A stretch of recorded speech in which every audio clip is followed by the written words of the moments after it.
क्या ईरान में Libya model लागू होने वाला है? दरअसल खबर है कि अमेरिका ने जंग के बाद एक गेम प्लान बनाया है, जिसके बाद सवाल उठ रहा है कि क्या ईरान अगला लीबिया बनने वाला है। और वजह अमेरिका की 15 शर्तों में छिपी हुई है, क्योंकि उस जो 15 शर्त हैं अमेरिका की, उसमें एक गेम प्लान बताया जा रहा है, और छोटा मोटा नहीं, बड़ा गेम प्लान। अब इसे थोड़ा आसान भाषा में समझते हैं। क्या ईरान के सामने वही रास्ता है जो कभी लीबिया ने चुना था, और वो रास्ता था शांति के बदले ताकत छोड़ना और फिर सत्ता का पतन। मिडिल ईस्ट में बढ़ते तनाव के बीच अमेरिका ने ईरान के सामने 15 शर्तें रखी हैं, लेकिन सवाल है क्या ये शर्त सीज फायर के लिए है या सरेंडर के लिए। क्या है पूरा मामला, आपको बताते हैं। ईरान और यूनाइटेड स्टेट के बीच तनाव अपने चरम पर है। इसी बीच एक प्रस्ताव सामने आया, जंग रोकने के लिए 15 शर्तें, लेकिन ये सिर्फ युद्ध रोकने के लिए शर्तें नहीं हैं, ये ईरान की पूरी रणनीतिक ताकत को बदल सकती है। आसान भाषा में समझते हैं। 15 शर्तें 3 हिस्सों में बटी हुई हैं। पहली है, पर प्रमुख प्रोग्राम खत्म करो, यूरेनियम एनरिचमेंट बंद करिए, न्यूक्लियर सामग्री सौंप दीजिए और नतान्स फोर्डो जैसे केंद्र खत्म कर दीजिए। इंटरनेशनल एटॉमिक एनर्जी एजेंसी को पूरी जांच की आज़ादी दी जाएगी। इसके बाद प्रॉक्सी नेटवर्क खत्म करो, ईरान को अपने संबंध तोड़ने होंगे।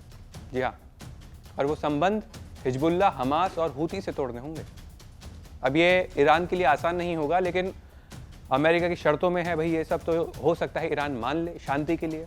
अगर नहीं मानता है तो अमेरिका इस पर क्या करेगा, वो देखने वाली बात होगी। दिलचस्प मामला होगा।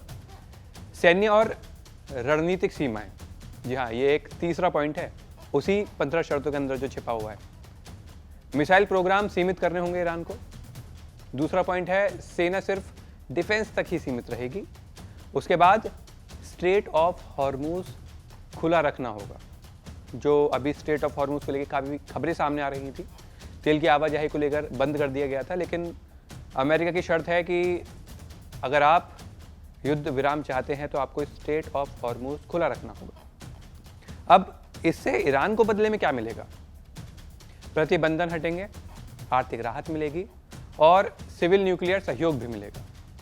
अब ये बाद की बात है, लेकिन अमेरिका का ये वादा है कि अगर वो अमेरिका की शर्तें मानता है तो ये जो 3 चीज़ें हैं ये उसको पूरी तरह से दी जाएंगी।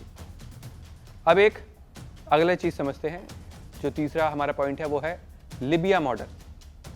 जो लीबिया मॉडल है उसका डर है ईरान के अंदर, वो सबसे बड़ी चिंता है ईरान के लिए।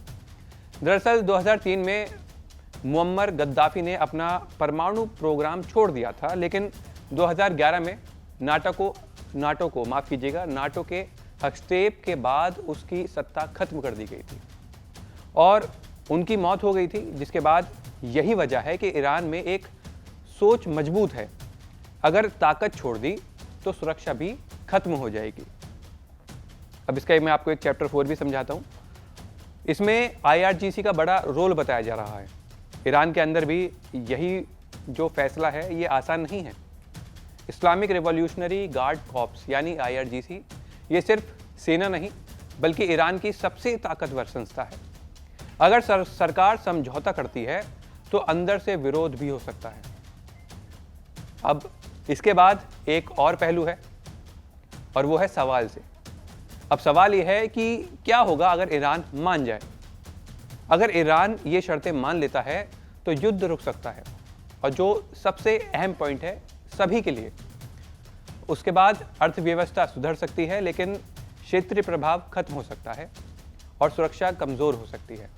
यानी फ़ायदा भी है लेकिन बड़ा जोखिम भी है। तो ये फैसला लेना आसान नहीं होगा ईरान के लिए। और अगर ईरान मना करता है तो क्या होगा ये भी जान लीजिए। अगर ईरान इनकार करता है तो तनाव और बढ़ सकता है, साथ ही युद्ध का खतरा बना रहेगा। इजराइल और अमेरिका का दबाव जारी रहेगा, जबकि इजराइल पहले से ही ईरान को बड़ा खतरा मानता है। अब बात करते हैं कि ईरान के लिए समाधान की जो देखा जाए तो ईरान के लिए क्या समाधान हो सकता है, मतलब उसके सामने क्या रास्ते हैं। तो उसके सामने, ईरान के सामने इस वक्त 2 ही रास्ते हैं। पहला रास्ता है शांति, लेकिन अगर वो शांति लेता है तो उसको अपनी ताकत सीमित करनी होगी। जो किसी भी मुल्क के लिए, किसी भी देश के लिए आसान चीज़ नहीं। हर एक देश, हर एक मुल्क अपने आप को ताकतवर दिखाना चाहता है, लेकिन अब क्या करें ईरान के सामने? ये पहला रास्ता तो यही है। अब दूसरा रास्ता है कि ताकत ले लो, लेकिन टकराव लगातार रहेगा। अगर आपको ताकत चाहिए तो आप इस चीज़ की उम्मीद मत करिएगा कि शांति हो सकती है, और यही फैसला तय करेगा कि मिडिल ईस्ट का जो भविष्य है वो क्या होगा।